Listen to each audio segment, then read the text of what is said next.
मैं पूनम अग्रवाल शेठ विद्या मंदिर English high school Vasai east की अध्यापिका आज कक्षा छठी के छात्रों को संस्कृत पाठ्य पुस्तक रुचिरा में संकलित पाठ सूक्तिस्त बकह पढ़ाने जा रही हूँ। बच्चों, जैसा कि पाठ का नाम है सूक्तिस्त बकह, तो बच्चों सूक्तिस्त बकह इस शब्द का अर्थ है सूक्तियों का गुच्छा। सूक्तियाँ अर्थात अच्छे कथन या अच्छे वचन। तो बच्चों आइए इस पाठ का पहला श्लोक पढ़ते हैं। उद्यमेन ही सिद्ध्यन्ति कार्याणि न मनोरथै। बच्चों आइए इसका अर्थ समझते हैं।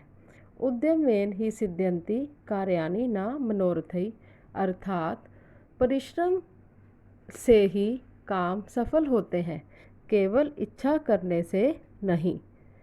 दूसरी पंक्ति देखिए।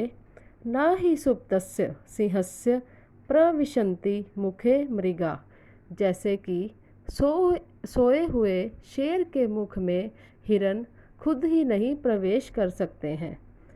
तो बच्चों यहाँ पर कठिन शब्दों के अर्थ हैं उद्यमेन अर्थात परिश्रम से, सिद्ध्यन्ति अर्थात सिद्ध होते हैं, कार्याणि अर्थात कार्य या काम, मनोरथै यानी मन की इच्छा से, सुप्तस्य अर्थात सोए हुए, सिंहस्य अर्थात शेर के, प्रविशन्ति अर्थात प्रवेश करते हैं, मुखे अर्थात मुख में, मृगा अर्थात हिरण। मृगा के लिए यहाँ पर प्रथमा विभक्ति का बहुवचन शब्द लिया गया है जिसका अर्थ है बहुत से हिरण। और कार्याणि में बच्चों क्योंकि कार्य एक नपुंसक लिंग का शब्द है तो उसकी भी प्रथमा विभक्ति बहुवचन का प्रयोग किया गया है जिसमें है कार्यम कार्ये कार्याणि अर्थात बहुत से कार्य। तो बच्चों इन दो पंक्तियों में कवि हमसे यह कहना चाहते हैं कि हम कोई भी कार्य अगर करना चाहते हैं तो वे कार्य केवल मन की इच्छा से पूर्ण नहीं होते हैं। उन्हें सिद्ध करने के लिए या उन्हें पूरे करने के लिए हमें मेहनत करनी ही पड़ती है। जैसे कि सोए हुए शेर के मुख में हिरण खुद प्रवेश नहीं कर सकता है, अर्थात कोई भी कार्य करने के लिए बिना मेहनत के कभी भी फल प्राप्त नहीं हो सकता है। आइए बच्चों पाठ का दूसरा श्लोक पढ़ते हैं। पहली पंक्ति देखिए। पुस्तके पठितः पाठः जीवने नैव साधितः। बच्चों इस पंक्ति में कवि कहते हैं कि पुस्तक में पढ़ा गया पाठ जीवन में उपयोग में नहीं लाया गया। तो अगली पंक्ति देखिए। किम भवेत तेन पाठेन जीवने यो न सार्थकः। तो जो जीवन में सार्थक नहीं उस पाठ से क्या लाभ। यहाँ पर कठिन शब्दों के अर्थ हैं पुस्तके अर्थात पुस्तक में, पठितः अर्थात पढ़ा गया, जीवने अर्थात जीवन में, नैव अर्थात नहीं, साधितः अर्थात उपयोग किया गया, किम भवेत अर्थात क्या लाभ, योना अर्थात जो नहीं, सार्थक अर्थात अर्थपूर्ण अर्थात जिसका कोई अर्थ हो।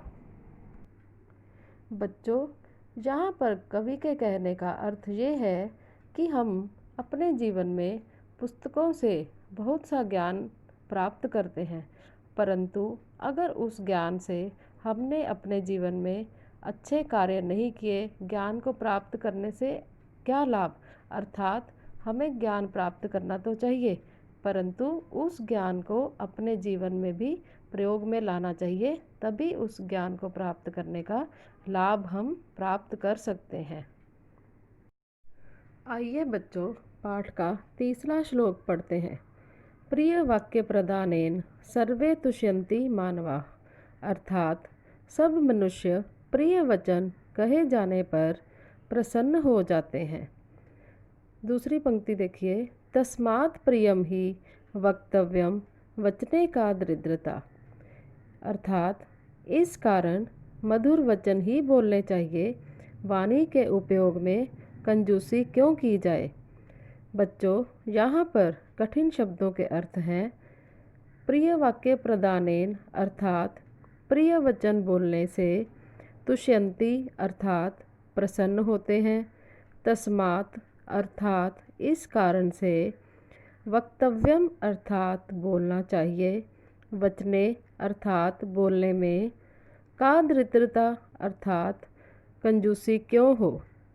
तो बच्चों, इस श्लोक में कवि हमें ये कहना चाहते हैं कि सभी मनुष्यों के साथ अगर हम मीठे वचन या मधुर वचन बोलते हैं तो वे सब हमारे साथ प्रसन्न रहते हैं। अर्थात मधुर बोलने से हमारे संबंध सबके साथ और अच्छे हो सकते हैं। तो कवि के कहने का भाव यह है कि अगर मीठा बोलने से सबको अच्छा लगता है, सबके मन प्रसन्न होते हैं, तो इस प्रकार के वचन बोलने में कंजूसी नहीं करनी चाहिए। सबके साथ हमें मधुर संबंध रखने के लिए मधुर वचनों का प्रयोग ही करना चाहिए। बच्चों, पाठ का पहला भाग यहाँ पर समाप्त होता है। पाठ का दूसरा भाग हम अगले वीडियो में देखेंगे।